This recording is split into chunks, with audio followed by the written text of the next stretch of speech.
Mother was the true heiress of the Lincoln family, who was trafficked into the mountains. Before entering the mountains, she was already married and had a 2-year-old son. After entering the mountains, she was sold to a wretched old man nearing 60 and gave birth to me. In the year I turned 7, the Lincoln family finally arrived in the mountains with the police. Mother was sobbing uncontrollably, holding her 10-year-old son tightly. When she looked at me again, she only asked the police, "Can I not take this child back with me?" The uncle I saw for the first time, and my 10-year-old brother, were also filled with hatred and agitation. How could our Lincoln family acknowledge the child of such a scoundrel? My heart was filled with terror, and my whole body trembled. I quietly grabbed a corner of my mother's clothes, not daring to speak or look up. Countless media cameras were aimed at me. Besides the police and the Lincoln family, others had come to the village.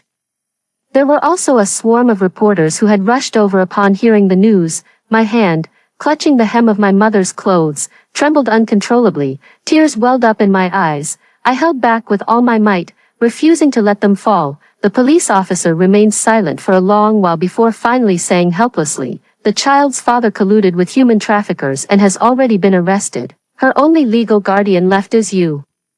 The pleading look in the mother's eyes instantly turned bleak and desolate. She lost control of her emotions, nearly hysterical. "But I don't want her. I've already been ruined for 8 years. Do I have to take her back and watch her suffer for the rest of my life?" As she finished speaking, her tears fell, her expression agitated and desperate. She raised her hand, as if to cover her face, but she tugged at her own clothes. Noticing the corner of her garment that I was holding onto, her eyes red. She lowered her gaze to look at me. Then, the moment our eyes met and she saw the fear in mine, she seemed to completely break down. The first time she laid hands on me, she reached out and shoved me hard. Her face was contorted, her voice trembling. "I don't want you. You don't understand. I don't want you. Stop following me. If there's no other guardian, then just go die." Why should I?" Her voice was already choked with sobs. The words that followed could no longer be spoken. I staggered backward and fell to the ground. The back of my head hit the floor, my mind buzzed, and for a while, I couldn't see clearly. Countless adults overhead, reporters, police, the Lincoln family, they all looked at me with strange gazes, either scrutinizing or disdainful. A police officer stepped forward to help me up and said sternly to my mother, "Please calm down," yet his gaze also held pity for Mother. The man in a suit and leather shoes, my legal uncle, stepped forward angrily to speak up for Mother. Why should my sister have to calm down? She was hurt for 8 whole years. Why can't the child of such a scumbag man be sent to an orphanage? The law should have warmth and humanity. A 10-year-old boy with delicate features, my half-brother from the same mother. He also leaned into my mother's arms and said angrily, "Our Lincoln family would never want a child trafficker's child." Even some of the reporters nearby began to speak out indignantly. "That's right. Such a child should not be taken back by the victims, causing them secondary harm." I stood there in a daze, at a loss for what to do.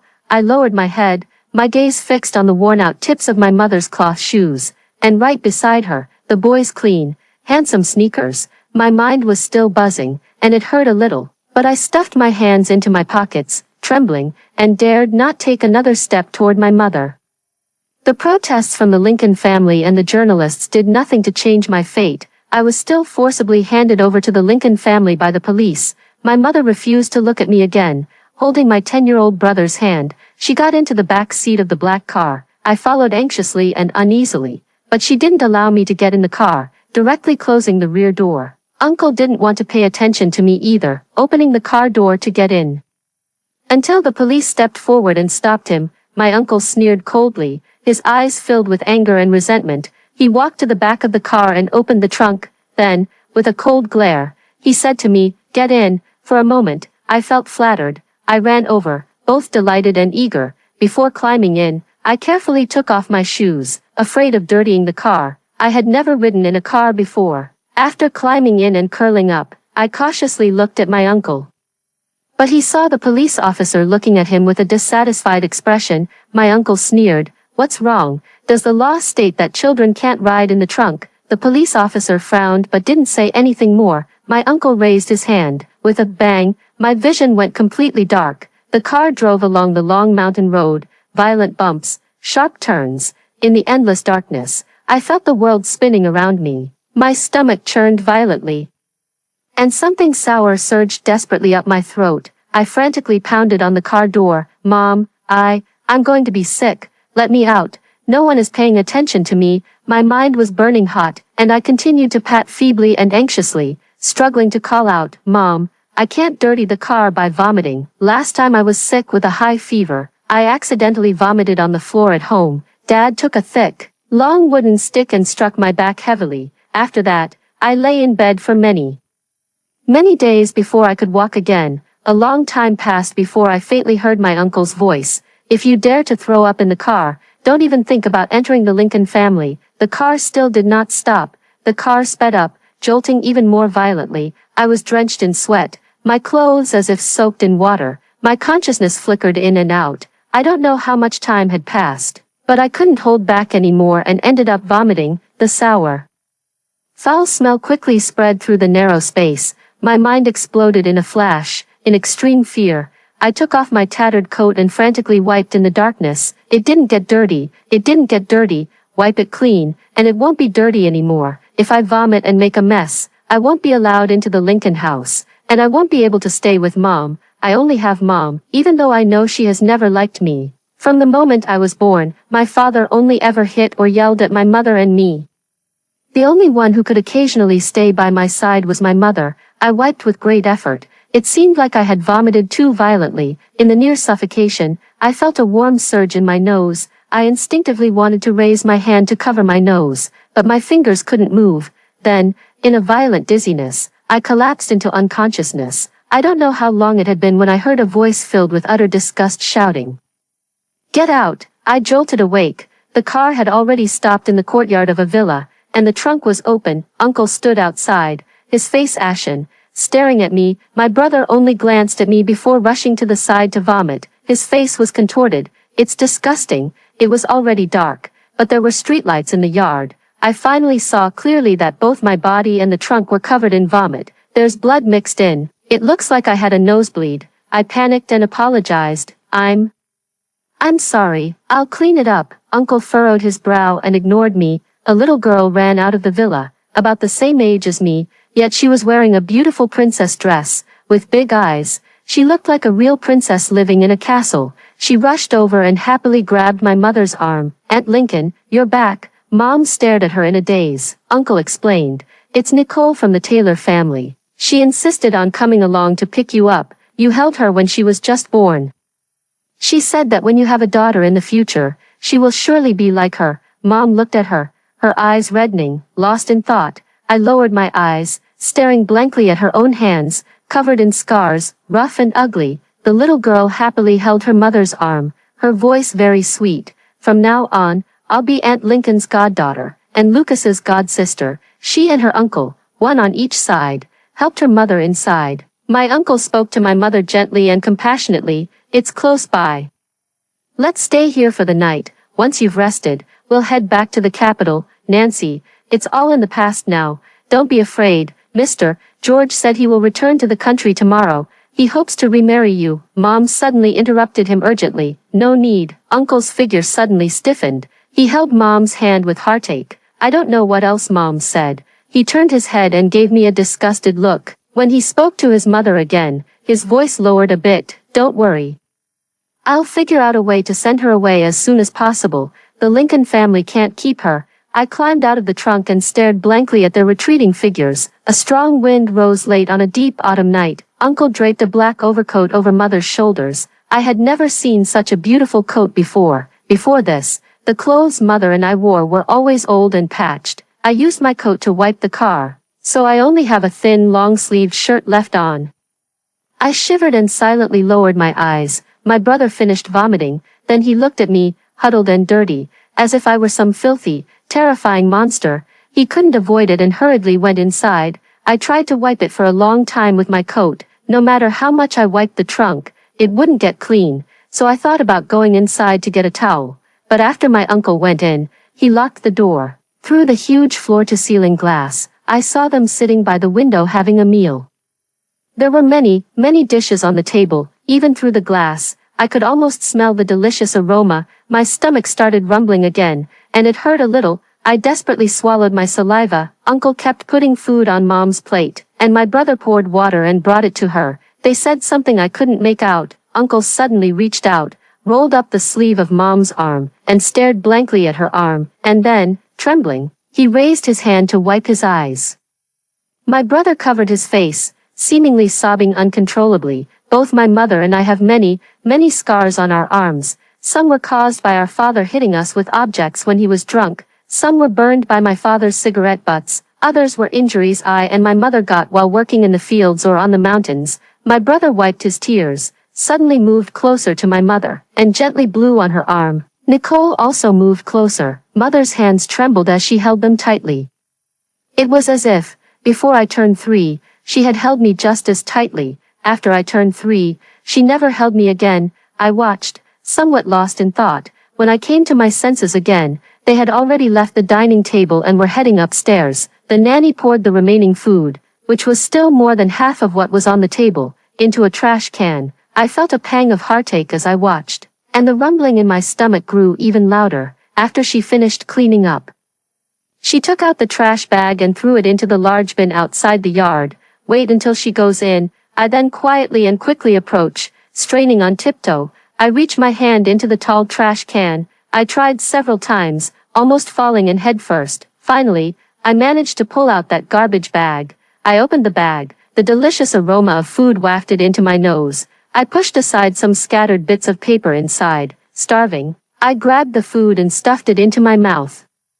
I haven't eaten anything all day. Even the sour liquid in my stomach had been vomited out completely. Crouching by the trash can, I tasted the most delicious meal for the first time, until I burped. It felt like a deflated belly that had finally filled up again. I sat down comfortably on the ground and patted my stomach. Late at night in the past, Mom said that one day, she must run out of the village and escape from Dad. She said she had a very good home, with a family that loved her dearly. At that time, lying beside her, I couldn't help but think about it too. When that day comes, will I be able to follow Mom, leaving behind the always fierce and terrifying father, going to that good home, to meet the good family? And now, I am full and have regained some of my senses, and finally understand, the home is Mom's, and the family is Mom's too. I have no home, no family who likes me. It has always been the same, from the past until now. I think I'm starting to feel a little sad.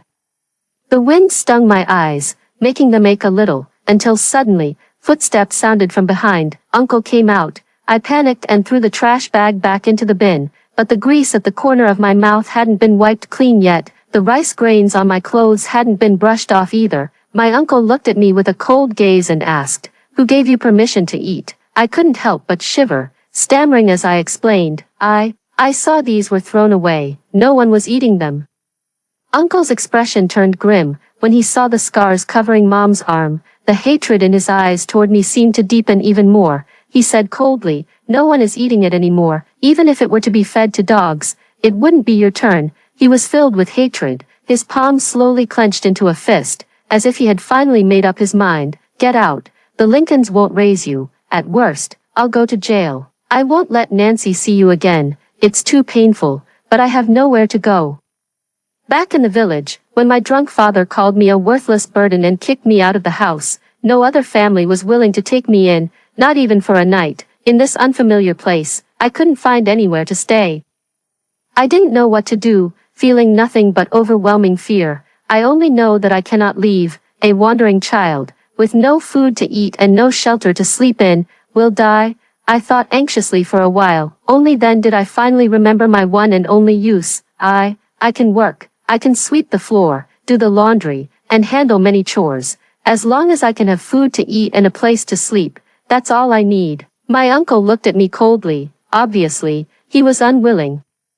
I clenched the hem of my clothes tightly and said, I can just eat rice two bowls a day. No, one bowl is enough." My uncle impatiently turned around to leave. I hurriedly chased after him, trembling as I mustered the courage to speak again urgently. I can still take a beating. You can hit me or scold me however you want. That's what Dad used to say. As a useless girl, my only purpose was to serve as his punching bag to vent his anger. Mom hated me, and so did my uncle and brother. Hitting me probably helped them let off steam too. I can't think of any other use for myself. Uncle finally stopped in his tracks. He turned around, and I instinctively shrank back, even though I said I could take a beating, but the sharp pain from the thick, long stick my father slammed onto my back a few days ago is still fresh in my memory. I instinctively flinched in fear, yet I gritted my teeth and stood my ground, waiting for his hand to strike me, but that hand never rose. After a while, I heard his cold voice again. Don't think you can stay for long. As soon as I find a suitable way, I'll send you away immediately. I stayed at the Lincoln's house. I went to Beijing with my mom, uncle, and brother. The Lincoln family's house was very large, like a castle from a storybook. There were several photos in the living room, all of the same very beautiful aunt. She was playing the piano and painting. Next to the photo, there are many trophies and medals. In another photo, she is holding a 1 or 2-year-old boy in her arms. Standing beside her is an uncle, looking down gently at her and the little boy.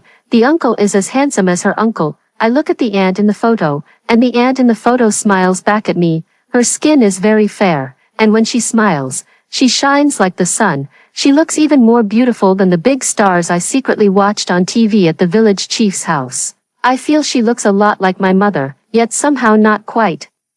Mom's face and hands are just like mine. They are sallow, rough, and covered in scars, but the aunt in the photo is not like that. I couldn't help but stare at that photo for a few more moments. Then, I heard my mother's very suppressed crying. Uncle sternly scolded the nanny a few times, and those photos were quickly taken away. In the evening, the uncle from the photo came over. When the uncle arrived, my uncle was having dinner with my mother, and my brother was sitting on the sofa playing games.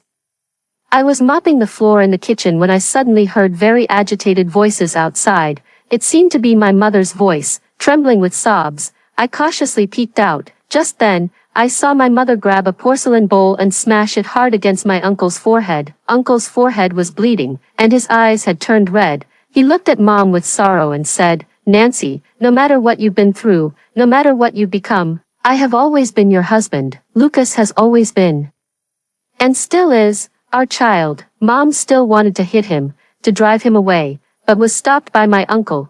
Her eyes were wide with fury as she shook her head wildly. "No, no, I have nothing to do with you anymore. Get out." My brother shed many tears and rushed over to tightly hug our mother. He burst into loud sobs. "Mom, Dad and I have been waiting for you all along. Don't drive Dad away. Don't drive Dad away." Mom's body trembled more and more violently, her face gradually becoming strange and distorted. The psychologist that uncle had found for her hurried forward and said, "Miss Lincoln is very emotionally unstable right now. Mr. George, perhaps you should come back another day." Uncle's eyes were filled with sorrow, but in the end, he had no choice but to leave for now. As he walked away, his steps were unsteady, as if he could barely stand. Mother stared intently at his retreating figure, a single tear sliding down her cheek.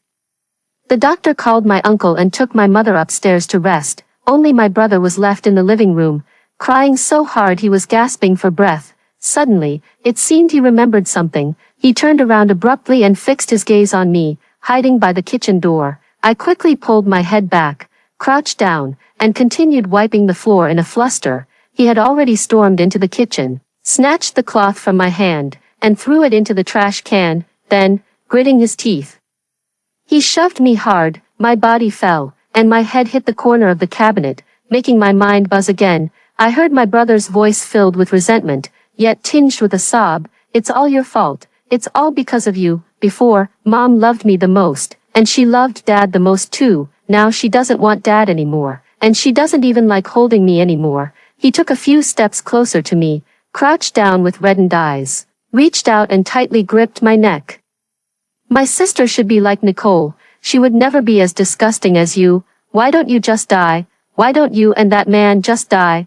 I didn't dare struggle. After a long time, I could only manage to utter in utter terror, I'm sorry. It's always my fault. Ever since I was born, that's what everyone has said. Dad and Grandma scold me. People in the village would shake their heads and sigh when they saw me, giving birth to a worthless girl. What a sin, before I turned 3.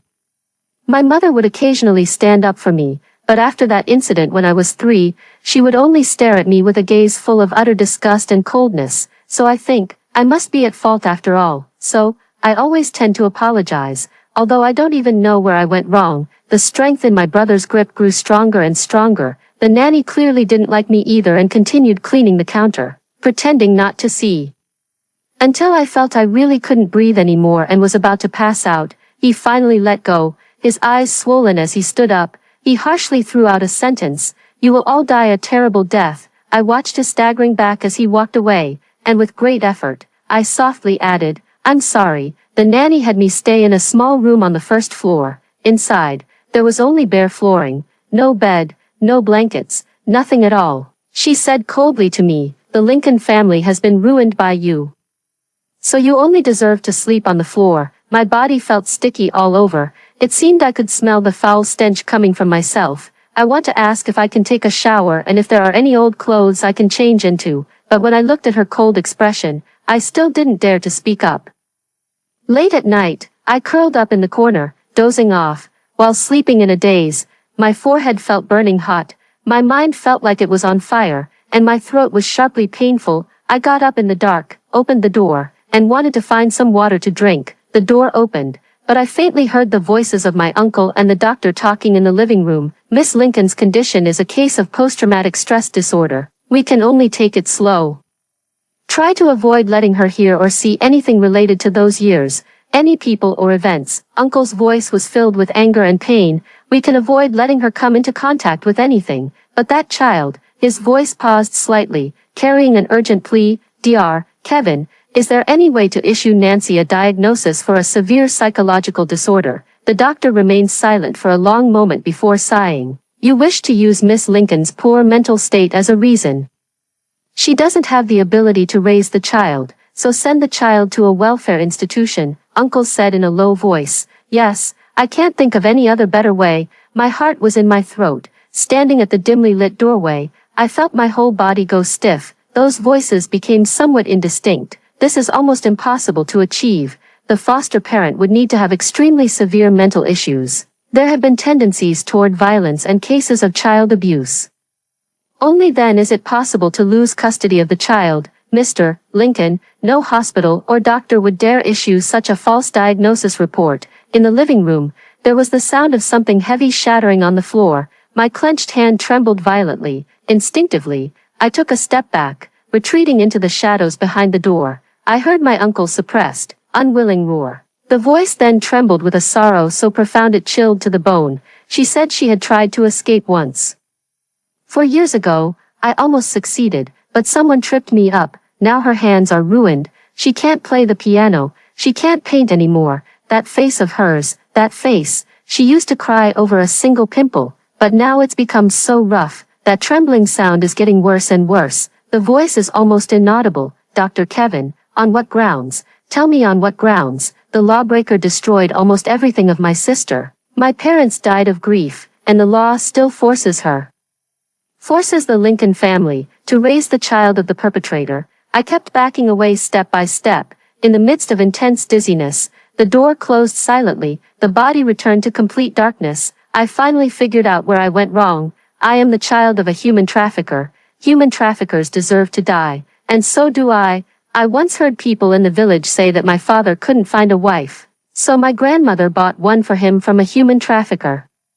My grandmother and father are no different from human traffickers. My throat and head were burning with a fiery heat. I shrank back into the corner and sat down, not daring to go out again to find water to drink. Large drops of water fell down. It seemed like sweat, but then again, maybe not. I licked the corner of my mouth and tasted a very salty, bitter flavor. I lowered my gaze, looking at the tips of my feet, but all I could see was endless darkness. My consciousness quickly blurred again. Thinking of what my uncle said, Mom tried to escape 4 years ago, but someone held her back. My uncle didn't know. The one who held Mom back was me. I was 3 years old at the time. It was the first time my mother found an opportunity to take me to the small town. She managed to shake off my father and grandmother, who were following us. She left me at a shop and was about to board a bus leaving the town, but I chased after her, was hit by a car in the middle of the road, and bled a lot from my head. I just instinctively hoped to go with her. In the first 3 years of my life, the only person who loved me was my mother. Mom had one foot on the bus when she turned back to look at me, injured and crying loudly. She was momentarily stunned. Then she withdrew that foot. She rushed over, picked me up, and tried to run back onto the bus, but the bus had already driven away. A villager from the town recognized my mother and ran up to grab her. Dad and Grandma rushed over and brought me and Mom back home. Mom was locked up for many, many days in a pitch-black little room. Through the door, I could hear her screams and cries. I cried and pounded on the door, only to be kicked hard in the stomach by Dad. When that door opened again, Mother had changed. She stopped crying, her eyes becoming like dark, hollow pits. She became just like the other aunties in the village, obediently going up the mountain and working in the fields. She never held me again, never comforted me again. Late at night, I wanted to climb into her bed, but she looked at me with cold eyes and said, "Why don't you just die?" It felt like I was back in that time again. I huddled in the corner, my body burning hotter and hotter. I don't know how many days I've had a high fever, and no one has come in to see me. My mother asked me why I don't just die. My uncle and brother also said that someone like me deserves a terrible death. I feel as if a raging fire is burning me. I gradually stopped feeling thirsty, and I no longer felt any discomfort. My body kept falling. Then, it seemed as if I was gently floating up. I think I might really be dead, as everyone had hoped. It seemed as if I had been in a deep sleep for many days, or perhaps I had already been dead for many days. But one morning, I still felt the sunlight from outside the window streaming in. Opening my eyes, I was still in the empty room. I'm still alive.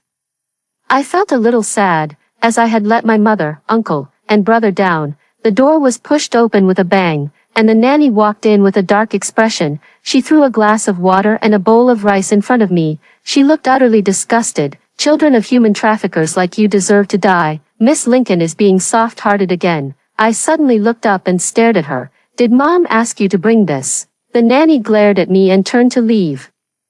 I don't know how many days I've been hungry or how many days I've been sleeping. I wished to die, but my body wouldn't obey.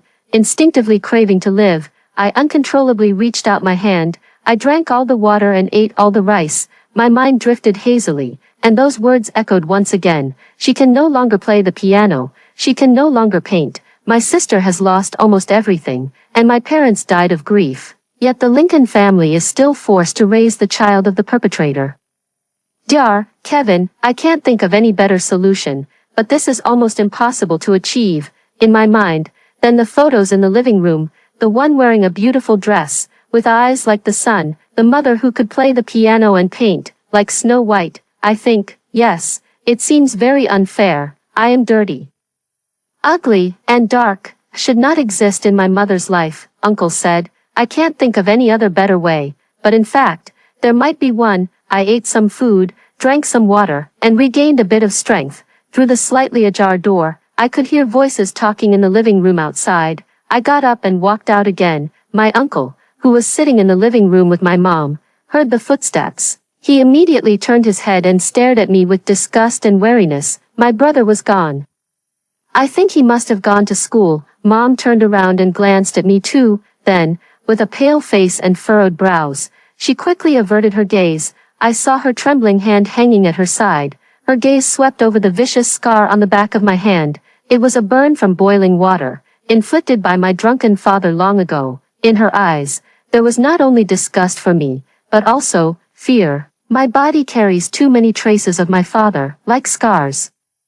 Like the eyebrows that Mom has said many times are the most similar between me and Dad. I cautiously looked at my uncle, because of the high fever that lasted for many days. It took a while for my voice to come out. I asked, "Can I go to school?" Uncle's face turned cold. "Do you still expect the Lincoln family to send you to school? Someone like you?" I added, "I heard from my brother that elementary schools also have boarding options." Mom abruptly cut me off. "Lucas is not your brother.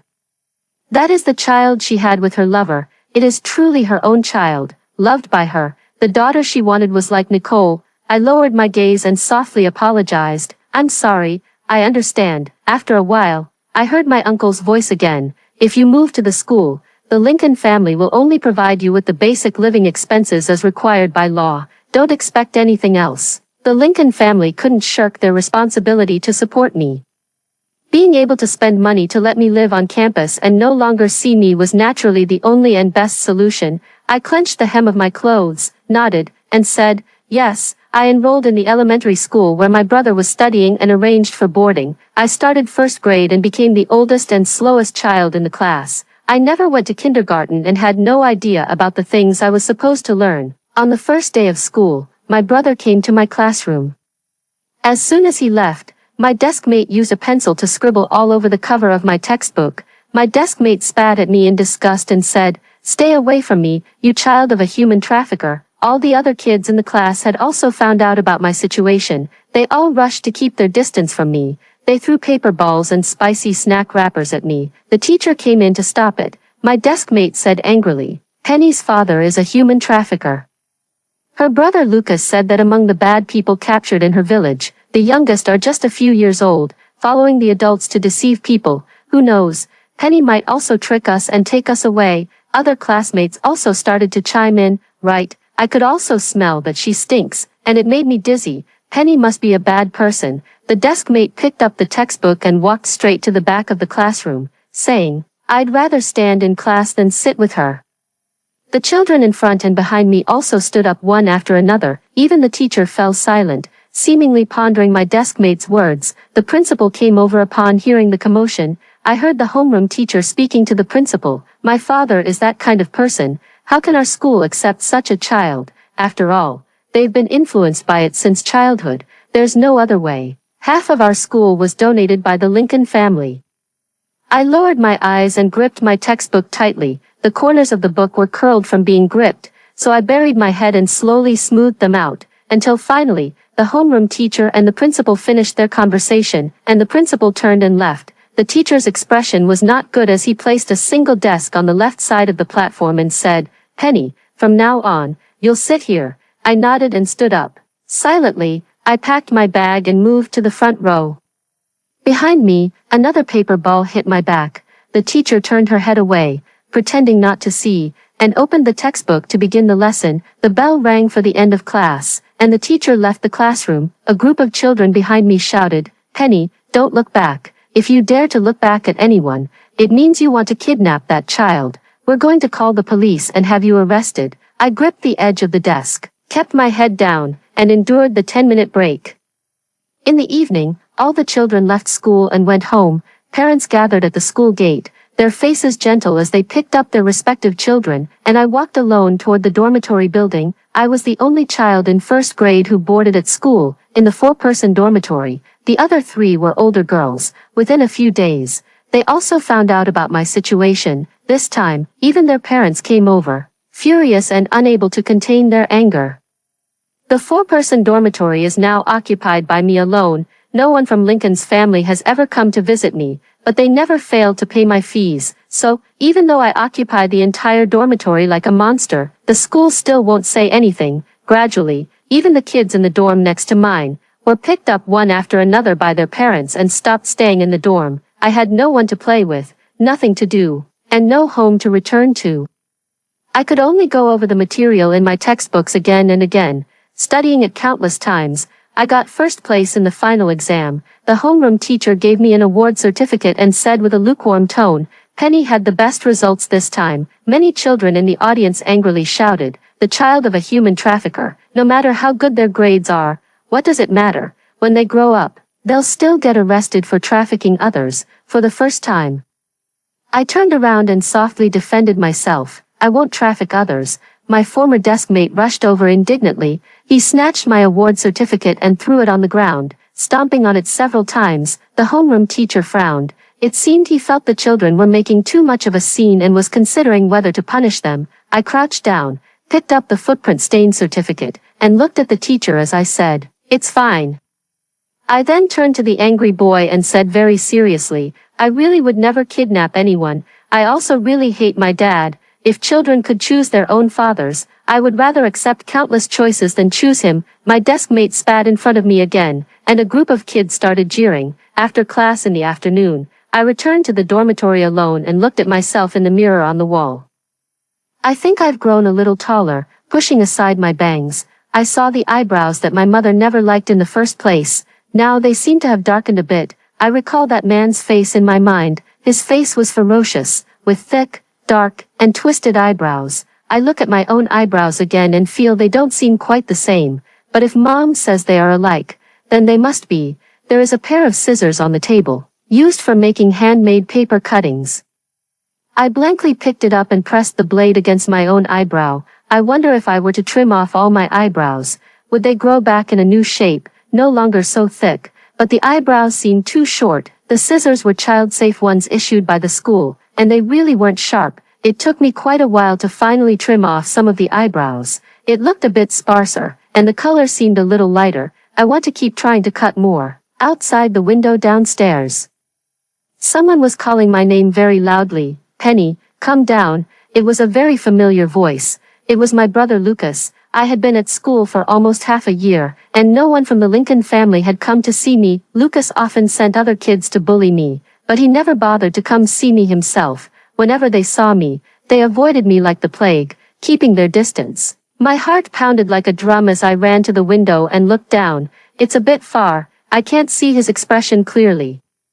I only heard his raised voice. I heard you got first place. Let me see what the first place certificate looks like. I watched him from afar, and my eyes suddenly welled up with tears. The class study monitor came in second place. When her parents came to the classroom to pick her up, they brought a very large stuffed doll and gave it to her as a reward. Then, her father lifted both the doll and her high up and left the classroom. At that moment, I watched their retreating figures. I remembered when I was very young, my mother had also lifted me high up. After the age of 3, I was never held by anyone again. I was so nervous that my whole body was trembling. I tried hard to raise my voice, replying to him loudly and tremblingly, wait a moment. As I turned and hurried back to the bedside, I tripped over a broom and nearly fell. I frantically moved the pillow aside and took out the award certificate I had treasured beneath it. There was still a footprint on it. I tried wiping it several times on my clothes, but some of it just wouldn't come off. I had no choice but to grab it and hurriedly run downstairs. I thought to myself, I'll just say I accidentally dropped it on the ground and got it dirty. I hurriedly ran to the big tree outside the dormitory building and stood in front of Lucas. It had been a long time since I had seen him this close. He had grown a bit taller too, and his features seemed to resemble his mother even more. I looked at him and felt as if I had seen my mother too. My heart filled with immense joy. In the depths of winter, my feet felt a bit cold. Only then did I realize that, at some point, I had lost one of my shoes, but I didn't have time to turn back and look for it. Carefully, yet trying hard to conceal his eagerness and excitement, he handed over the certificate and said, Here you go. It was only then that I noticed several older boys standing beside Lucas. They were probably his classmates. Nicole is also here. There's a smile in her eyes, but it seems to carry a hint of disdain and contempt. Lucas is also smiling. Then, he takes my certificate with one hand. The other hand slowly rose, grabbing the other side of the certificate. In the blink of an eye, with a soft rip, the certificate was torn in two. My heart felt as if it had been abruptly torn apart as well. I urgently reached out, trying to reclaim the first certificate I had ever earned. I heard the teacher mention it in class. If you study well and get good grades, you can earn a lot of money in the future. You can buy a big house for yourself. That way, even if no one likes me and no family wants me, I can also buy myself a house, buy a home. Therefore, achievements and awards are very important things. But Lucas easily raised his hand. I stood on my tiptoes, then jumped up anxiously with a flushed face. I still couldn't reach the certificate in his hand. I was a year older than the other kids in the class. But I was almost the shortest, and Lucas was tall, much taller than me. I jumped several times but still couldn't even touch the tips of his raised fingers. A group of boys burst into laughter. Nicole also covered her mouth and laughed. Lucas looked down at me from above. He raised his hand and slowly tore the certificate into pieces. Let go again. The fragments fall from above my head. The laughter of a group of boys grows louder and louder. I crouch down, frantically picking up the fragments. But the fragments are already so small, so many, they can't be pieced back together. My eyes are misty. I can't see the ground clearly anymore. Suddenly, I felt an overwhelming sadness, along with a sense of grievance I shouldn't have. My hands trembled, unable to pick up the fragments. As tears fell in large drops, I stood up, staring intently through the blur at Lucas. Why, I've already moved out. I've already said I won't go back to your Lincoln family. Why did you tear up my award certificate? The group of boys' laughter suddenly stopped.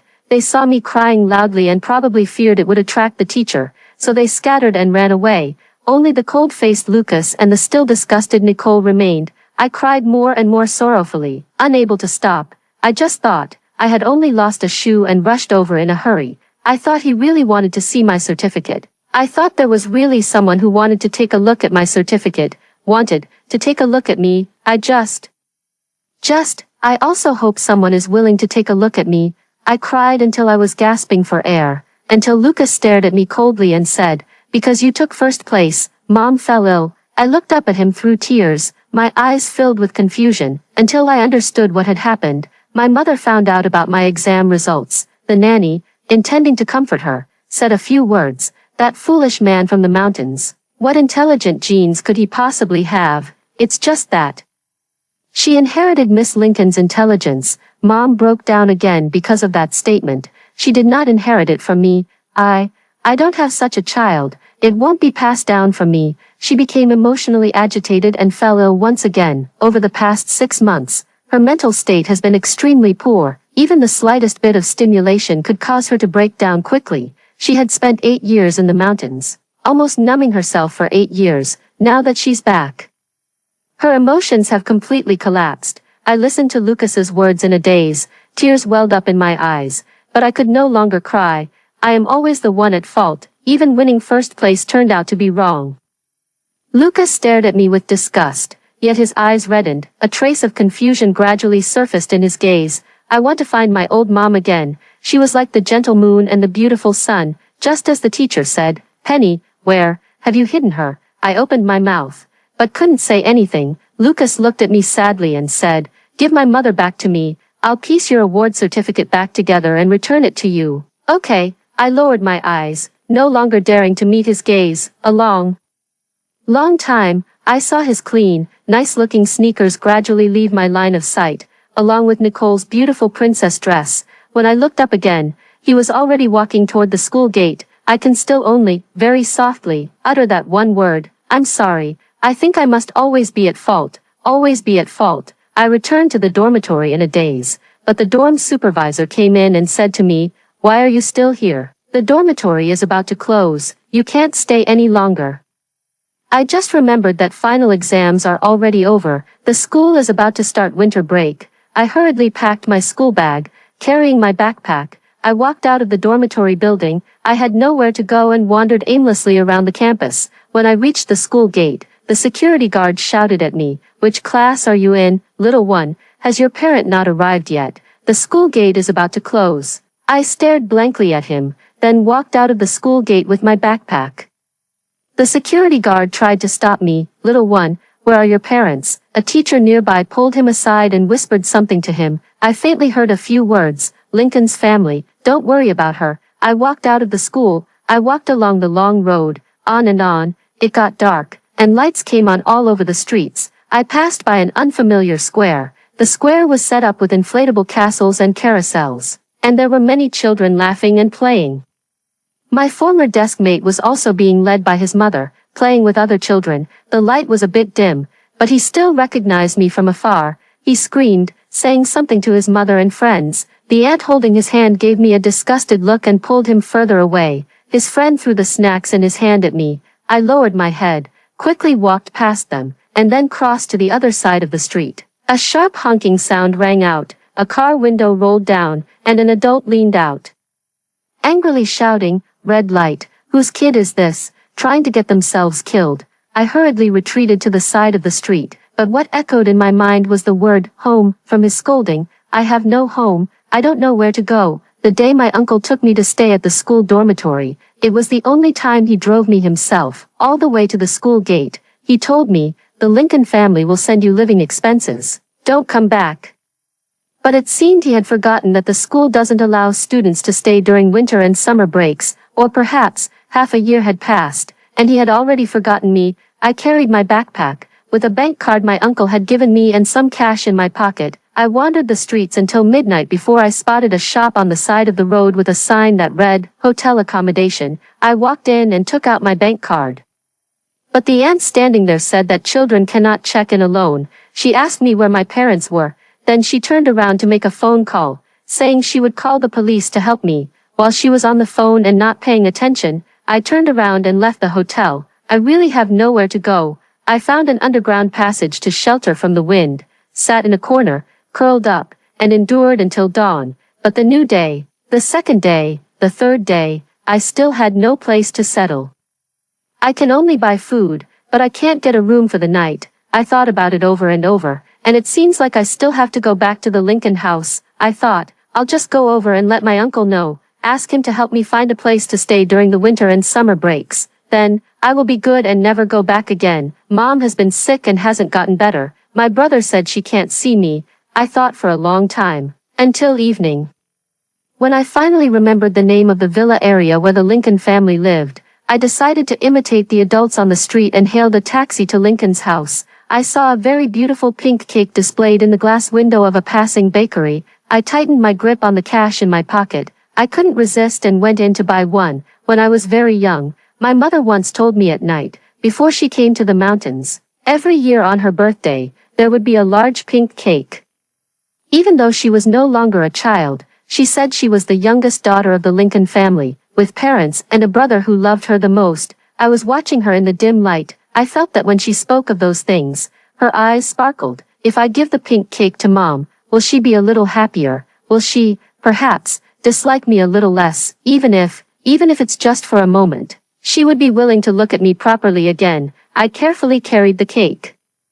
Through the transparent packaging, I could see the enticing pink cream inside. I instinctively swallowed. I never had a cake on my birthday either. I've never tasted cake. To this day, I still don't know which day is my or my mother's birthday. I carefully held the cake in my arms and hailed a taxi. The driver kept asking me where my parents were. I kept my head down, gripping the ribbon of the cake box, and replied uneasily, "They are at home. I can go back by myself." Fortunately, he didn't make me get out of the car and still took me to the place I mentioned. By the time I arrived at Lincoln's house, it was already completely dark. Several cars were parked in the front yard, and the villa was brightly lit both inside and out. It seemed that there were guests. I walked into the yard, then went up the steps, and the front door was also half open. I knocked on the door and rang the doorbell, but no one answered me. Faint laughter and conversation could be heard from inside. It seemed no one had noticed my presence. I stood outside the door for a while before finally gathering my courage, carefully taking off her shoes. She pushed the door open and walked in. In the living room, a pink cake was also placed. It was much larger than the one I bought, with many layers. On the top layer, there was a beautiful princess doll and a golden crown. Lucas cheered excitedly. "Let's celebrate properly." Nicole's first day moving into the Lincoln family, a young, elegant couple stood by, smiling with their eyes crinkling. It's Nicole's good fortune to be the goddaughter of the Lincoln family. Their faces somewhat resemble Nicole's. It seems they are Nicole's parents. I cautiously looked over, confirmed that my mother wasn't there, and then moved a little closer to them. I miss my mother very much and really want to see her. I was afraid that if she saw me, she would lose control again. Still, no one noticed me. I could only muster my courage and call out in a trembling voice, Uncle." Uncle held the cake candles, about to light them, speaking with a gentle smile. "Lucas, go call Mom and Nicole down." Before he could finish his sentence, he heard my voice. His tone and smile suddenly froze together. He glanced sideways at me. He was silent for a long moment, as if he didn't recognize me at first. After a while, he suddenly seemed to remember something, his expression turning extremely grim. "You, who allowed you to come here? Aren't you supposed to stay at school all the time?" I gripped the cake box tightly in my hands, feeling the cake grow heavier and heavier, yet compared to the one on the table, it seemed so small. I couldn't hand it over, nor could I just leave it behind. My throat feels so bitter, and I whisper helplessly. Winter break has started. The school said we can't stay there anymore. My uncle's face grew extremely impatient. Then live outside. Didn't I give you money, Penny? I put 100,000 in the card. Did you spend it all? Didn't I tell you? The Lincoln family will only cover your basic living expenses, not your extravagant spending. I want to explain that there is still plenty of money, but no place is willing to let a child stay alone. But my uncle was very angry. He seemed to be filled with extreme hatred and rage. Amid the continuous stream of reprimands, I couldn't find any opportunity to speak again. He glanced hurriedly upstairs again, his eyes filled with urgency and unease. Enough, I'll have Auntie transfer another 100,000 to you. Hurry up and get lost. Don't let Nancy come down and see you again, I said urgently. No, it's not that. I don't want money. I just want. On the stairs, Mom's gentle voice had already sounded. After blowing out the candles, what wish do you want to make, sweetie? She was holding Nicole's hand. Following behind was that Uncle George, who was once her husband. Perhaps, he still is now. She lowered her gaze to look downstairs and unexpectedly met my eyes. The gentle expression on her face froze in an instant. My uncle's furious and panicked voice practically exploded in my ear. Can't you hear me? I told you to leave. Go. I'll send you however much money you want. Lucas and the young couple also looked at me with disgust and dissatisfaction in their eyes. My face and the roots of my ears began to burn with shame, and I felt utterly mortified. I still had no place to stay tonight, but I couldn't afford to dwell on it. I carried the cake in my hand, which felt as heavy as 1,000 pounds. Unable to utter another word, I turned around and fled in near panic. Behind me, my mother called out. Wait a moment, I wasn't sure if she was calling for me. But I still paused in my steps, not daring to turn around. Footsteps came down from upstairs and then approached me.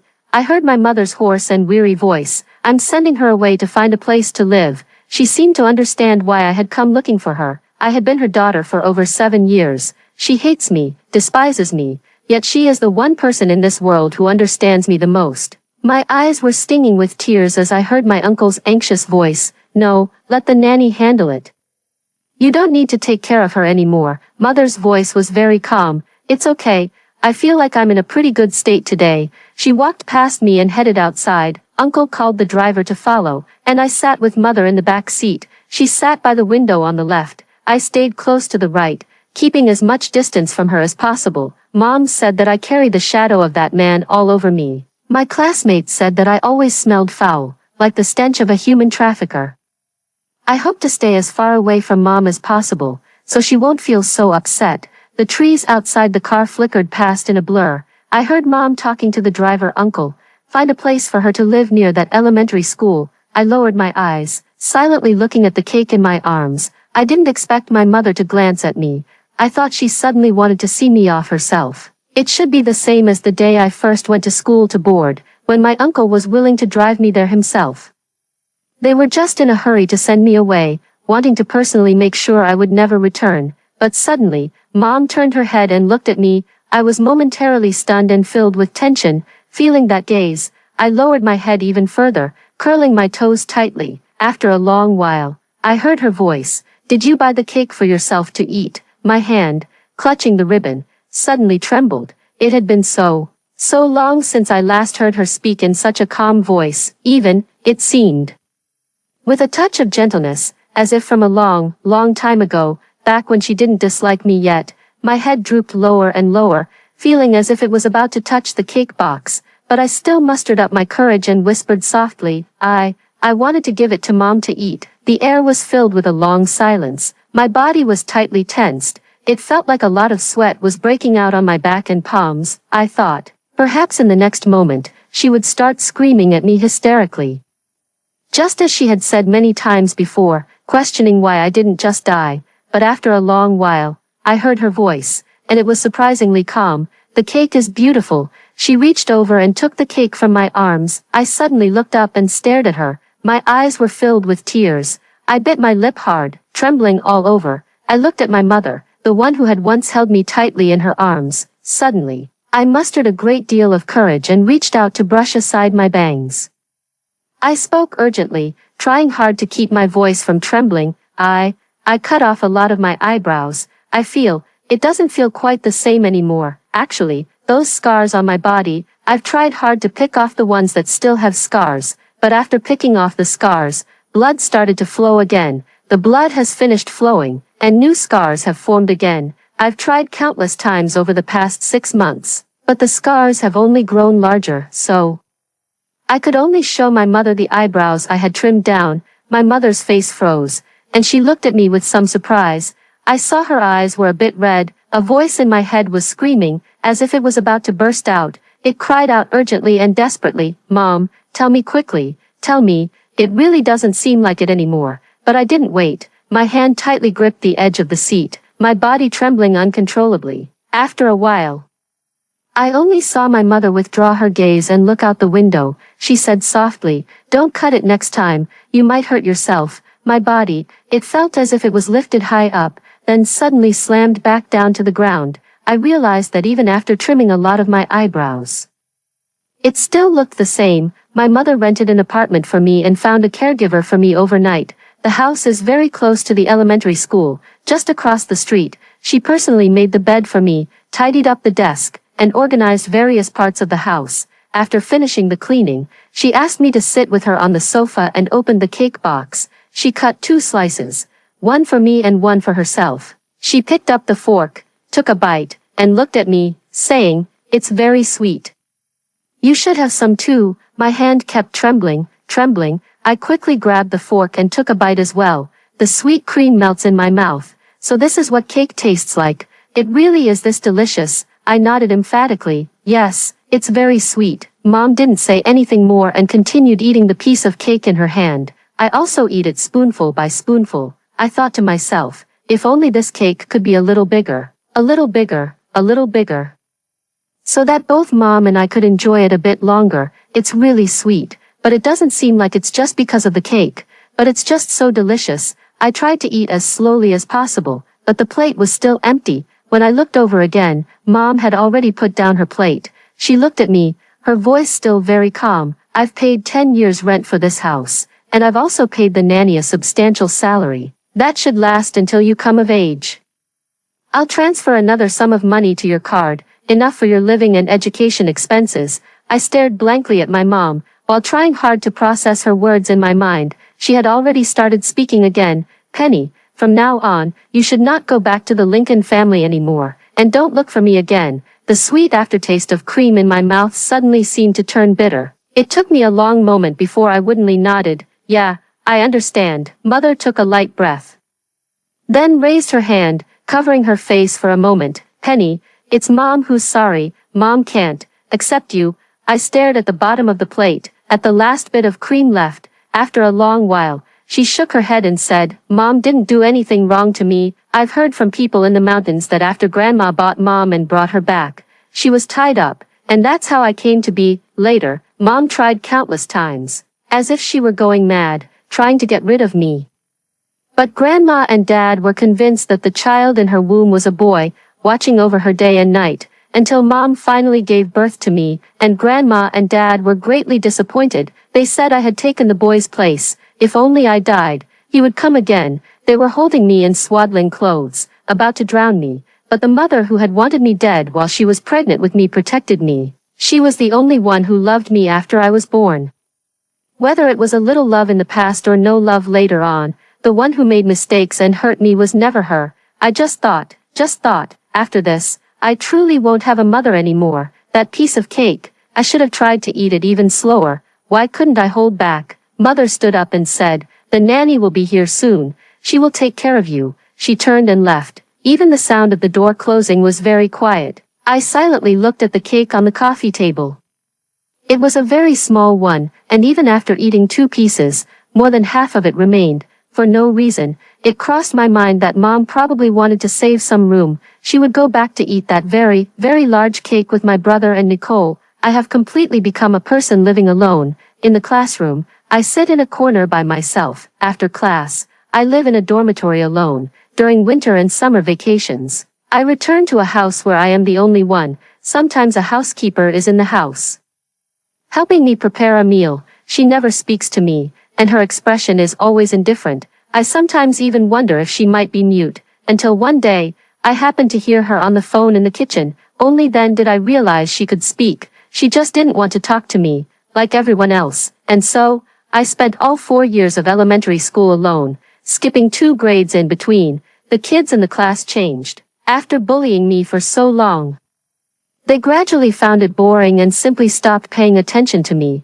except for when the teacher calls my name to present the first place award after every exam. I almost seem to have forgotten what my name is. My life feels as if it has grown 4 walls. They isolate me, and I gradually no longer interact with anyone. By the time I reached 4th grade, Even Lucas had completely stopped sending people to cause trouble for me, on the rare occasions I saw him again.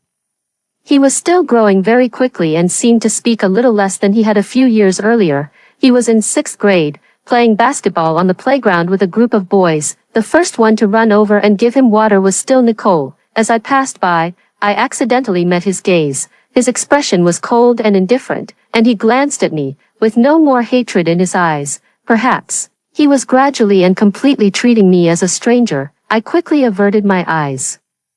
But my palms still broke out in a cold sweat. In middle school, Lucas no longer attended the same school as me, and I had no idea where he went to study. My connection with the Lincoln family was completely severed. Even the rare occasions of seeing the Lincoln family come to school to pick up Lucas would never happen again. I studied biology and began to understand. The relationship between me and that man is half the same blood in our bones.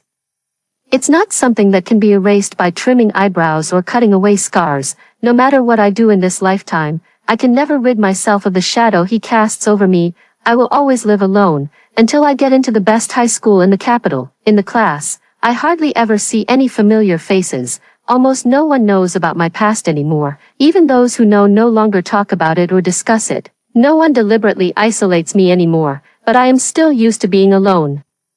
Still without friends. The only thing in my life is still just studying. My grades are still always the best. When awards were handed out in class after the exams, every time the teacher called out someone's name, some students in the audience would jokingly cheer. Only when my name was called, there was a silent and awkward stillness in the audience. The teacher deliberately added one more sentence. "Let's congratulate Penny." The students below immediately began clapping deliberately. I continued to be alone like this until the second semester of my sophomore year of high school. During a rare physical education class in early summer, the teacher allowed free activity. I was alone in the classroom, working on my exam papers. Just after finishing a set of math papers, the class representative, Mia, suddenly walked in looking pale. She slumped into her seat, letting out intermittent, suppressed gasps. I glanced at her and saw large beads of cold sweat rolling down her forehead. "I want to ask if you need help, but I instinctively feel that she probably wouldn't like it." Those words were stuck in my throat until she turned pale and stood up, leaning on the desk. It seemed like she wanted to go to the infirmary. I tightened the grip on the pen in my hand but still couldn't resist asking, Do you need me to help you up?" She seemed utterly shocked by my words, turning her head to stare at me in disbelief. Instinctively feeling uneasy, I wanted to lower my gaze and pretend I had never spoken, but I heard her speak, even seeming somewhat flustered. Is it okay? This should mean she's not rejecting me." I immediately put down my pen, supported her by the arm through her sleeve, and we walked out of the classroom. She told me it was sudden abdominal pain from her period. It seemed the pain was really too intense. As I supported her, her body pressed more and more heavily onto my shoulder. Over the years, I've grown taller but have become increasingly thinner. As I went down the stairs and headed toward the infirmary, I gradually found it harder to bear her weight. In the tree-lined path, a boy passed by carrying a basketball. I struggled to speak. "Please, could you lend a hand?" The boy stopped in his tracks and turned his head to look at me. I was caught off guard when I met a vaguely familiar face. It was Lucas. The last time I saw him was back in elementary school. He had changed a lot. He must have grown to over 6 feet tall, lost a lot of weight, and his skin seemed even paler. His features had shed their childishness, replaced by a sharp coldness. I hadn't expected that he would also come here for high school. In a moment of intense regret, I opened my mouth and called out to him, 20. Even now, I still have no friends, but deep down, I instinctively don't want my current classmates to see his hatred for me, or even learn from Lucas about my most shameful background and past. I lowered my eyes, gritted my teeth, mustered my strength, and continued to support Mia as we walked. Lucas threw the basketball into the flower bed. Silently, he came over and supported the girl's other arm. My palms were sweating with cold sweat, as if waiting for execution. But even after escorting Mia to the infirmary, he still said nothing. Until Mia was getting an 4 inside, I went out to get water for her. When Lucas also walked out to leave, with no one else around, I softly said, "Thank you." He turned his head, glanced down at me, and then looked at my hand. The scars on my hands are still there after all these years, and my wrists have become so thin they're almost unbearable to look at. I instinctively pulled my sleeves down a little further. The expected mocking tone did not come. Lucas's voice carried a hint of unease. Is there enough money left on your card? My throat suddenly tightened. After a long while, he replied, it's enough. There's still plenty. Can't spend it all. Lucas let out an, oh. There was nothing left to say between us. After that day, Mia started talking to me frequently. She said to me, I thought that day, even if I died in the classroom, you wouldn't pay any attention to me. All the classmates think that because you have good grades, you're aloof and don't like others. Everyone is a little afraid of you. I couldn't believe she used the word, afraid. My mind was still stuck on the idea that everyone naturally disliked me, but it turns out, they didn't. I am no longer alone forever. I have my first friend in my life. Mia was especially proud, saying that the top student in the grade only wanted to hang out with her. One day, I mustered up the courage and told her about my past. She was quite shocked, but then she hugged me and said, then your experiences are quite pitiful. But you have good grades, so everything will definitely get better for you in the future. It was the first time I had heard someone look at me with pity and describe my past as pitiful. Classmates also gradually started talking to me, occasionally asking me questions about the exam papers. I answered carefully, quietly hiding my trembling hands. The four high walls towering around me seemed to begin to crumble gradually. When winter came, my uncle and mother came to pick up Lucas. Whether intentional or not, they bypassed the area near my dormitory building. I went downstairs to get hot water and ran into them head-on. Mom was accompanied by that Uncle George, their demeanor intimate. They must have already remarried. Her complexion had improved a lot as well. Her skin had become fair and was no longer rough. The face I saw in the photo back at the Lincoln house that year began to overlap with the one before me now. A rare, relaxed smile also appeared on my uncle's face. I hurriedly lowered my head, hoping to blend in with the other students and leave. From a distance, however, my mother called out to me, Penny. I froze in my tracks, clutching the thermos tightly. I stared at them in a daze. My face was burning hot, my heart pounding like a drum, and I struggled to stay calm. Mom approached, reaching out as if to take hold of my arm, but it had probably been so many years without contact that we had grown too distant. Her hand reached out, but in the end, she awkwardly withdrew it. She asked me softly, all these years, have you been doing all right? I nodded, holding back the stinging in my eyes. I'm doing very well, don't worry. As I grew older, I gradually understood the immense trauma she had endured, and I slowly came to realize that I shouldn't call her Mom. Her face trembled, her eyes reddened, and she turned her head away. Her uncle also walked over and said softly, though a bit awkwardly, you've lost a lot of weight.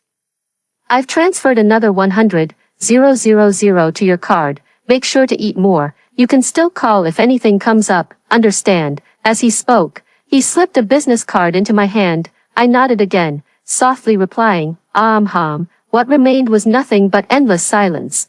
They have finally left. It took me a while before I dared to look up and catch one last glimpse of their receding figures in the distance. The wind rustled through the sparse leaves of the locust tree. The cold wind stung my eyes, blurring my vision. I lowered my head and saw my long shadow under the tree. I finished high school and studied fashion design in college. In high school, my homeroom teacher said I had a talent for drawing and could consider becoming a professional painter in the future. It's a very strange thing. Throughout elementary and middle school, almost all of my time was spent studying textbook knowledge. Only a very small amount of time was devoted to drawing, yet it became something I was quite skilled at. I even genuinely considered becoming a painter after graduation, until one night, lying in the dormitory, I suddenly remembered the photos in the Lincoln family's living room. In the photos, Mom was wearing a white dress and painting. Now her hand has recovered, and she has picked up the paintbrush again. I remembered again what Lucas told me many years ago. Mom couldn't accept the hysterical statement. She couldn't have inherited it from me. I thought about it all night. I still erased the idea of becoming an art student from my mind. I went to college, and after graduation, I joined a clothing company, working in fashion design. Mia attended the same university as me, and after graduation, she remained my only friend. The year-end performance was poor. Supervisor Jack said he managed to get the schedule of a big company's boss through connections.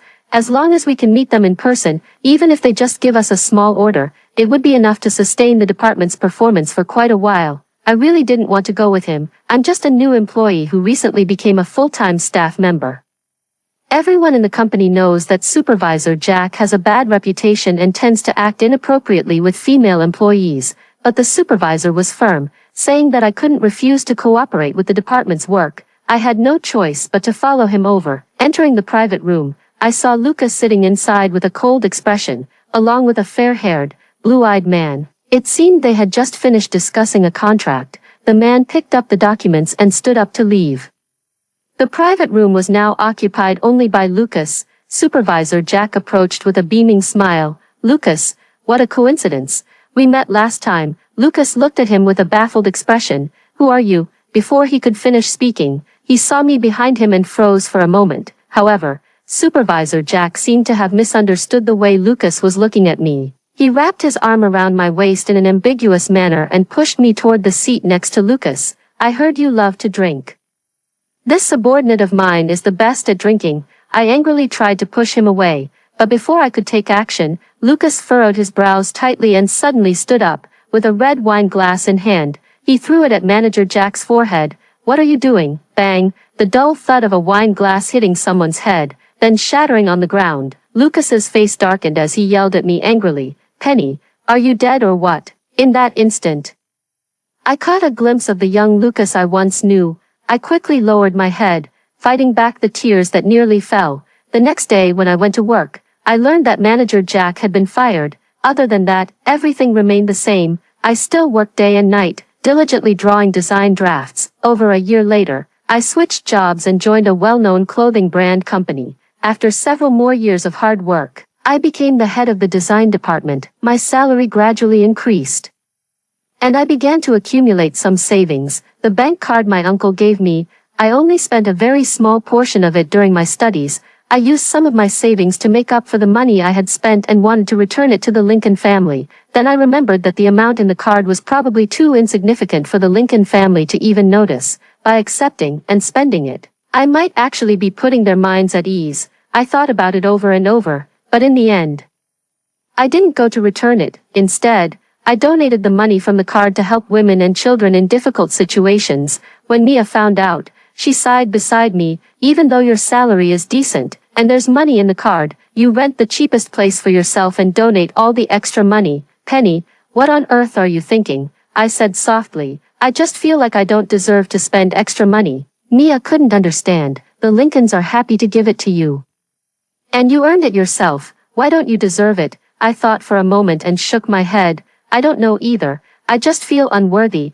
I just feel like I'm always at fault, always guilty. Ever since I was young, I could never control myself from thinking this way. Even though I never intentionally made mistakes or hurt anyone, my birth completely trapped my mother for 3 years. The first time she almost succeeded in escaping. Because of me, she remained trapped for another 4 years.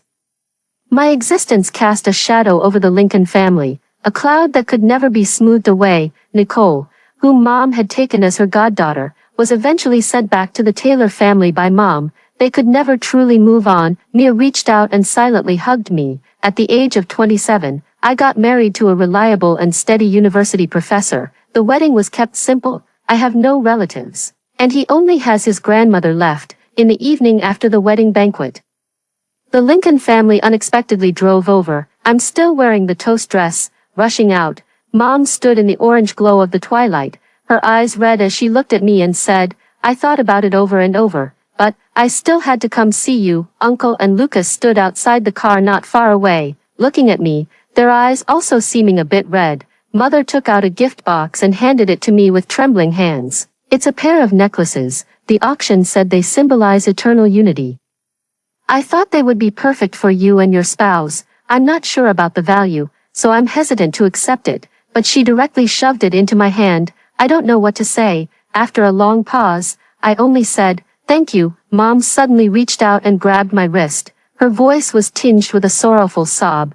"Penny, happy wedding. All these years, Mom has let you down." At that moment, my eyes also reddened. My throat felt a bit choked up, and I shook my head. "No, you owe me nothing. You have never been wrong. You owe no one." Tears welled up in Mother's eyes and fell. She suddenly choked up, her eyes filled with endless sorrow. "Can you call me that one more time." I lowered my gaze. When I spoke, I still couldn't quite bring myself to look at her. "Mom," she suddenly reached out, holding me tightly, so very tightly. I heard her trembling voice. "Penny, my dear Penny, you were born from me. You're a good child, a good child."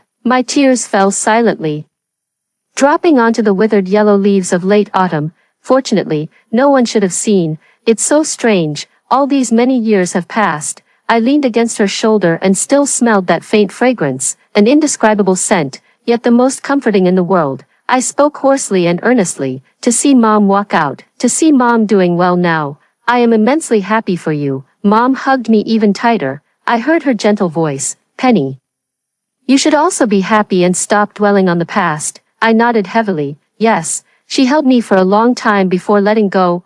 I saw her off, watching her and my uncle get into the car. Lucas opened the car door, then turned to me with a sullen and awkward expression, saying, "If you really run into trouble, just call. I can't just ignore you." I nodded through blurry vision. "Got it." I watched the car drive away. The last rays of the sunset gradually faded away. After the night passes, the sun will rise again. After hearing the story above, what are your thoughts? Feel free to share your opinions in the comments section. Looking forward to hearing from you. If you liked this story, don't forget to like it, share it, and subscribe to my channel. See you next time.